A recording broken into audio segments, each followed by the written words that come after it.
Welcome back to the second episode of trying to fix some insane traffic challenges. This episode is primarily focused on getting some zoning fixed here because we need to expand up to 80,000 citizens. But to do that, we need to make sure that the current citizens that we have are able to get to work somewhere within our city itself. We have a lot of citizens leaving for work and a lot of them coming in for work as well. So trying to balance that out so that there's more of a local space for each residential area to have offices and work to do. So this residential area is actually, some of the densest in the entire map. So I wanted to surround it with a bunch of offices because the offices do not generate. Offices also satisfy industry demand. And you can see at the bottom of the screen, our orange bar is the highest bar right now. So filling out the space that we have available with offices, making sure that there are enough jobs for people in town, that there are more that want to move in, because the green bar is at 0 because we don't have enough jobs for the people that are currently in here. Expanding office space around the most densely populated area of our city is going to benefit us well. And for anyone that gets a job around here that is actually going to drive in, we want to make sure that the subway is added. Adding new stops to the subway is kind of annoying. I'm going to go over the process here. There's two ways. First, you can, you connect it first, and then you can either delete your line and remake it, which removes all of the passengers, so it has to speed up again. Or you can kind of click and drag through them. So I have two lines here, and the way to try to add them is you kind of have to use, it's very finicky. You're going to have to click on the circular icon down at the bottom on the left there. That's the blue icon. And the lines are really thin, but if you click on the line and then it kind of highlights it and it starts to flash, you can click and drag it over to the next line to kind of extend the subway stop area. So I'm just going to kind of fumble with it here, but I just wanted to show everyone that it's possible. I started trying to delete the lines and add them back. It can be a bit of a challenge. And then sometimes if you do it wrong, I've had it basically both go in two directions, only using one line. I don't actually know how that happened, but if it messes up, when in doubt, just delete it and remake it again. Next area here, we really didn't put down enough offices. Our orange line at the bottom there is still quite high. So I decided to just not respect the topology at all in any way, shape, or form, and add another office district just outside of the massive residential area that we have there. So I'm just kind of plugging this in. I know it's not pretty. I only have so much patience to deal with some of the game systems and things like that. And I really just wanted to try to get this problem solved.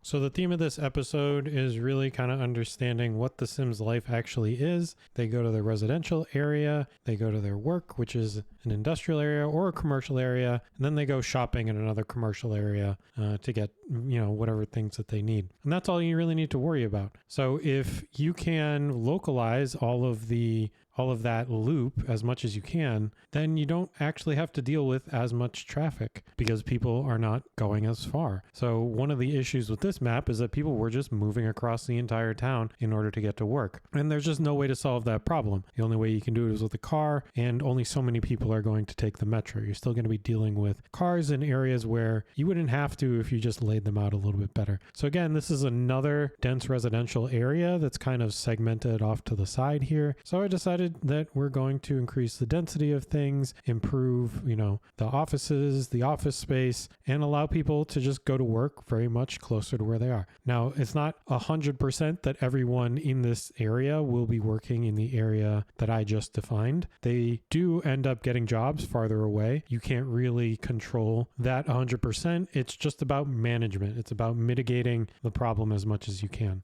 And this is one way to do that. From just commuting, and something that I'm not really dealing with right now is that industry creates products that go to commercial by way of trucks. So industry is going to generate trucks both to the cargo area, but also your industry area. And you're going to have to deal with those trucks as well. So the best thing you can do is, as I'm saying, remove as much reason for people to use their cars as possible. And I'm repeating this principle down here as well. As you can see, there's dense residential area. Didn't really have enough workspaces connected to it, so I decided to expand with some offices and also use up some of the space that is down here as well. So we have a little bit of a green area over here that I end up taking up, and some roads that aren't filled out quite yet. Not sure if everyone enjoys it as much as I do, but watching little people move in and all the buildings change as I make changes just brings me a little bit of joy. Anyway, so there's another spot down here where we can work on. This is space available. We are still having not really increased residential demand. It's still the lowest. So we have a lot more work that we need to be able to give to everyone. That's just kind of the scale that you're working with. These dense residential areas, they really pack quite a lot of people, and you need quite a lot of space zoned for them to be able to satiate the demand. So we're still working with 35,000 people or so. The goal of this is to get it up to 80,000 people and then get the traffic up to 80%. We're currently sitting around like 74-ish% traffic. So there's quite a lot more work to be done, but this lays out the basic structure of how we're going to expand. We've reduced a number of the problem areas that are just like randomly around the city. We've localized the traffic to places that we can manage. So this area is still awful. This is where the most of our traffic is going to be generated. And basically what's happening is that all traffic that needs to go in or out of this whole district where we have our densest residential areas as well as industry areas just has nothing else to be able to get it. So every car that needs to go into this area or go down the river comes across this intersection right here, and it is not doing well for us. So we need to figure out some more options to get people to where they want to go, and that's what I'm going to try to cover in the next video, where I'm going to try to go up to 80,000 and hopefully resolve this challenge. I really appreciate everyone taking the time to watch, and I will keep this series going.